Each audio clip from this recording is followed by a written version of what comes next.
महाराष्ट्रातलं नाराजी नाट्य महायुतीमधलं थेट दिल्ली दरबारी केलंय। कारण केंद्रीय गृहमंत्री अमित शहा यांची भेट घेण्यासाठी राज्याचे उपमुख्यमंत्री एकनाथ शिंदेंनी दिल्ली गाठली आहे।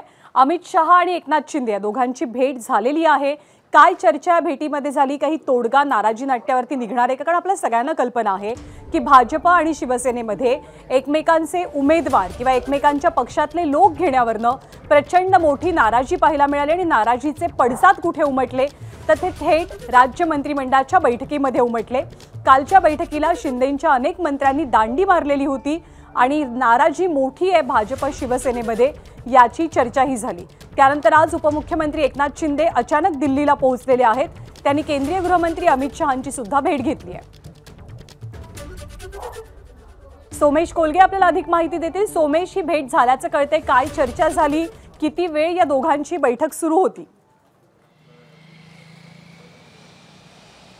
ज्ञानदा, आता आपण उभे आहोत कृष्ण मेनन मार्ग नवी दिल्लीतील, जिथे केंद्रीय गृहमंत्री अमित शहा यांचं निवासस्थान आहे आणि इथेच एकनाथ शिंदे आणि अमित शहांमध्ये 1 तास चर्चा झाली। एकनाथ शिंदे हे अमित शहांच्या निवासस्थानी पोहोचले आणि अगदी थोड्या वेळापूर्वी एकनाथ शिंदे हे या ठिकाणाहून बाहेर पडलेत आणि आता ते 12 पंडित पंत मार्ग, जे श्रीकांत शिंदेंचं अधिकृत निवासस्थान आहे, शासकीय निवासस्थान, तिथे पोहोचतील।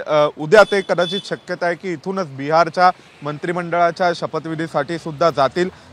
उपमुख्यमंत्री एकनाथ शिंदे हे वारंवार दिल्लीत येत असतात आणि दिल्लीमध्ये येऊन ते केंद्रीय गृहमंत्री अमित शहांना भेटतात। गेल्या 2 महिन्यामध्ये त्यांनी जवळपास 3 वेळा पंतप्रधान नरेंद्र मोदींची भेट घेतली होती आणि त्यानंतर आता अमित शहा यांच्या निवासस्थानी येऊन त्यांनी चर्चा केली आहे। त्यासोबतच JP नड्डा, भारतीय जनता पक्षाचे राष्ट्रीय अध्यक्ष, हे देखील अमित शहा यांच्या निवासस्थानी पोहोचले होते आणि अमित शहा, JP नड्डा आणि एकनाथ शिंदे यांची एकत्रित चर्चा झाल्याची शक्यता आहे।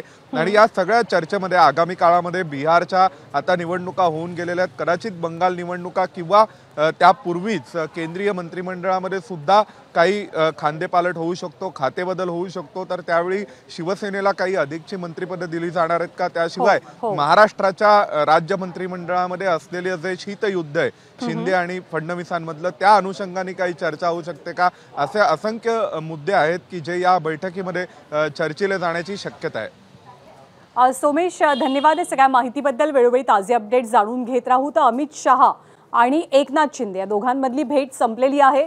वेगवेगळ्या विषयांवरती या दोघांमध्ये चर्चा झाल्याचा अंदाज व्यक्त होतो आणि एकीकडे एकनाथ शिंदे हे दिल्लीमध्ये केंद्रीय गृहमंत्री अमित शहांच्या भेटीसाठी पोहोचलेले असताना इथे मुंबईत काय घडलंय तर मुख्यमंत्र्यांच्या निवासस्थानी आज अजित पवार आणि मुख्यमंत्री देवेंद्र फडणवीस या दोघांमध्ये एक भेट झाली। यावेळेला प्रफुल्ल पटेल सुद्धा उपस्थित होते आणि ही भेट एकनाथ शिंदेंच्या नाराजीच्या अनुषंगाने झाल्याची माहिती मिळते। पण त्याचबरोबर जमीन व्यवहार प्रकरणात अजित पवारांचे सुपुत्र पार्थ पवार हे सुद्धा अडचणीत आलेले आहेत। तर या जमीन गैरव्यवहार प्रकरणी या भेटीमध्ये काही चर्चा झाली का याबद्दलचे सुद्धा अंदाज बांधले जात आहेत। अजित पवारांसोबत मुख्यमंत्र्यांची चर्चा करताना सुनील तटकरे आणि प्रफुल्ल पटेल हजर होते आणि एकनाथ शिंदेंची महायुतीमधली नाराजी दूर करण्याबाबत या बैठकीमध्ये चर्चा झाल्याची सूत्रांकडून माहिती मिळाली आहे। त्यामुळे आजच्या 2 गाठीभेटी महत्त्वाच्या। एक भेट दिल्लीमधली, एकनाथ शिंदेंनी दिल्लीत जाऊन केंद्रीय गृहमंत्री अमित शहांची भेट घेतलेली आहे। कालच एकनाथ शिंदेंच्या शिवसेनेची नाराजी मंत्रिमंडळाच्या बैठकीत पाहायला मिळालेली, अनेक नेत्यांनी दांडी मारलेली। तर दुसरीकडे एकनाथ शिंदे आज दिल्लीमध्ये असताना अजित पवार मुख्यमंत्र्यांच्या निवासस्थानी पोहोचले। अजित पवार, सुनील तटकरे, प्रफुल्ल पटेल यांच्यामध्ये सुद्धा एक बैठक झाली आहे। ABP माझा, उघडा डोळे बघा नीट।